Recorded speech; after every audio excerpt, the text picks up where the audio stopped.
Otep à tous, bien-aimés frères et sœurs. Aujourd'hui, nous sommes lundi 8 juillet 2024. Demain, à Butembo, l'armée congolaise, les FARDC, vont faire des tirs d'essai des armes qu'ils ont acquéries tout récemment. Moi, je dis, qui conseille Tshisekedi? Est-ce que les généraux là, ils sont vraiment des militaires? Je répète, est-ce que ces généraux sont vraiment des militaires? Ils demandent, le maire de la ville demande à la population de ne pas paniquer. Mais bien sûr qu'ils vont paniquer. Il faut être stupide pour faire de telles choses. Ils vont faire des tirs d'essai. Ils vont gaspiller des munitions alors qu'ils sont en guerre. Mais, oh God. Les amis, la règle du jeu là, se fait avant le match. Ce n'est pas lorsque les joueurs sont dans le stade là, que l'entraîneur va définir et apprendre à ses joueurs la tactique à utiliser. Vous comprenez? Ça, c'est la première des choses qui apparaît dans cette imbécilité que je suis en train de lire là sur les réseaux sociaux. Les gens sont en guerre. Une bonne partie du territoire. Bientôt, ils vont occuper carrément la ville de Goma. Si ça continue comme ça, si Tshisekedi ne se réveille pas, si Tshisekedi ne se réveille toujours pas, si les Congolais ne prennent pas leurs responsabilités pour mettre Tshisekedi au pas, pour donner un avertissement à Tshisekedi, pour frapper, pour faire pression sur Tshisekedi, Goma va tomber. Bientôt. Et très bientôt. Parce que Tshisekedi est le complice numéro 1, et le sorcier, et le bourreau numéro 1 de la RDC. Tshisekedi est pire que Kabila. Joseph Kabila. Parce que Joseph Kabila, c'est un Rwandais. Donc c'est normal qu'il travaille pour le Rwanda. Mais Tshisekedi n'est pas Rwandais, pourquoi il travaille pour le Rwanda? Tout ce que vous voyez là, pas de dialogue et tout là, quand Goma va tomber, il va aller dialoguer. Il va faire quoi? Il va faire quoi? Les Nations Unies nous disent qu'il y a 4000 soldats rwandais qui viennent de rentrer. Ils n'ont pas compté les Ougandais. Ils parlent seulement des Rwandais. Comme Tshisekedi, ses yeux sont tournés seulement comme contre le Rwanda, alors qu'il y a les Ougandais, il y a les Sud-Soudanais, il y a les Kenyans, les Nations Unies aussi. Ils parlent de ce que lui, il veut entendre. On est en train de lui faire plaisir parce qu'il est bête. Il est idiot, on fait plaisir à cet idiot. Tshisekedi est devenu l'idiot du village. Le dindon de la farce. Bien-aimés frères et sœurs, vous vous rendez compte? Ils vont faire des tirs d'essai. Alors que les munitions, en temps de guerre, sont précieuses. Même l'Ukraine qui est soutenue par l'OTAN a des problèmes de munitions. Combien de fois la pourriture de l'armée de Tshisekedi qui ne veut pas alimenter, qui ne veut pas équiper son armée. Combien de fois ça?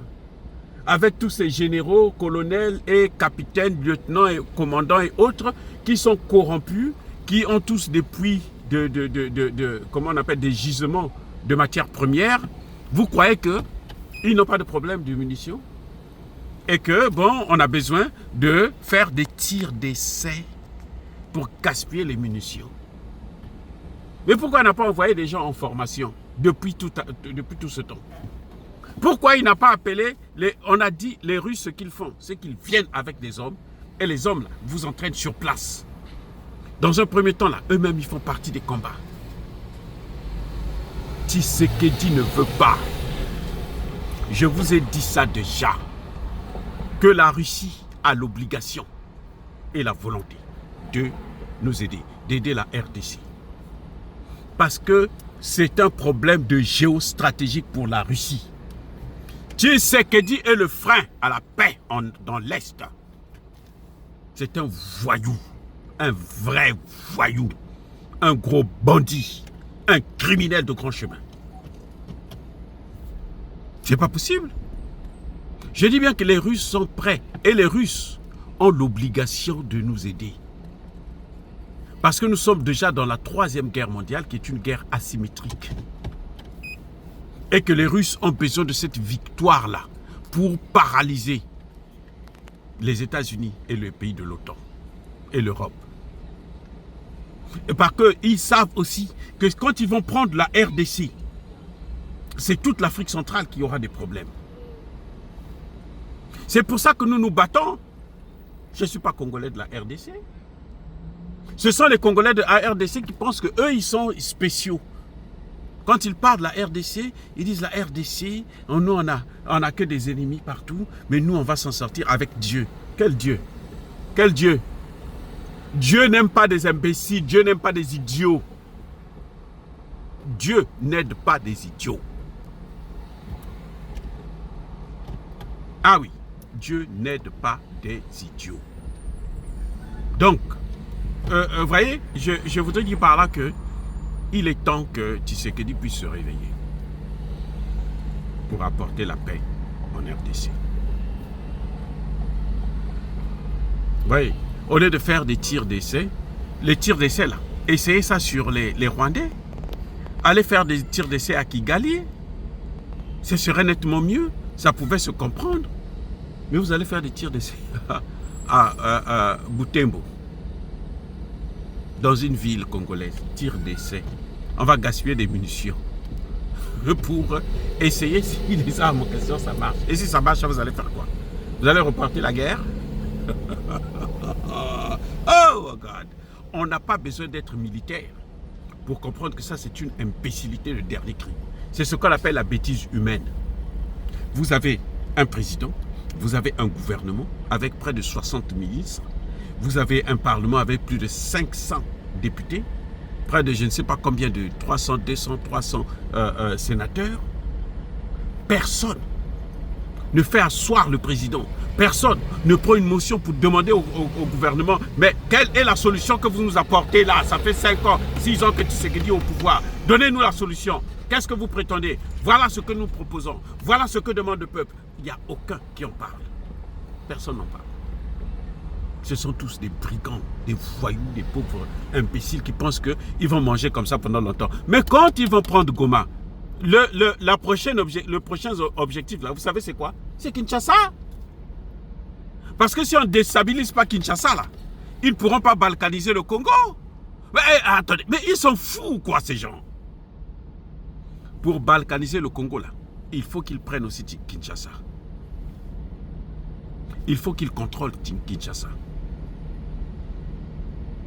Voilà le problème. Oh, bien-aimés frères et sœurs, je suis triste, hein? Je suis désolé d'être remonté comme ça, mais ce n'est pas contre vous, c'est contre ce voyou de Tshisekedi. Je ne sais pas qui. C'est-à-dire que ce type-là, c'est la poubelle. He's a garbage. He's a garbage. C'est une poubelle. À quoi il sert? Il a eu 5 ans pour s'enrichir, il n'a qu'à partir et puis laisser le pouvoir à quelqu'un d'autre. Bon, l'armée ne peut pas prendre ses responsabilités parce que l'armée elle-même est pourrie. Les généraux, oh, les généraux, c'est même pas la peine. Déjà, avec des généraux qui ont tous des gros ventres, vous croyez qu'ils peuvent être capables même de marcher pendant 5 minutes? C'est des gens qui ne font même plus de sport. Vous avez vu Traoré, Ibrahim Traoré? Vous avez vu Assimi Goïta? Vous avez vu Tiani? Ils ont quitté l'aéroport de Niamey jusqu'à la salle de conférence à pied. Jusqu'au centre-ville à pied. Vous savez c'est combien de kilomètres? 10 kilomètres. Ils ont marché. Est-ce que vos généraux là de merde là de l'Afrique centrale peuvent faire ça? Est-ce que ces généraux là peuvent faire ça? Il y a quoi? Il n'y a rien, zéro. Ah les amis, en tout cas je suis désolé de constater, c'est tellement énervant de voir que un pays qui a tout pour réussir, pour avancer, pour faire évoluer tout un continent, Et puis il y a des idiots qui sont là à jouer avec tout ce qu'ils ont dans les mains. C'est comme quelqu'un qui a des œufs sur la tête et puis il est en train de danser le dzekete. C'est malheureux. Soyez bénis, abondamment bénis par le Dieu de Kémite et par nos ancêtres égyptiens. Mais que tous ceux qui persécutent le continent africain, tous ceux qui le pillent et le déstabilisent, qu'ils soient noirs, blancs, chinois, arabes, juifs, indiens ou qui qu'ils soient, quelle que soit sa fonction, qu'il soit maudit, qu'il soit puni, qu'il soit foudroyé, neutralisé, écrasé, effacé par le Dieu de Kémite. Vive l'Afrique éternelle, j'ai dit, hein? J'assume.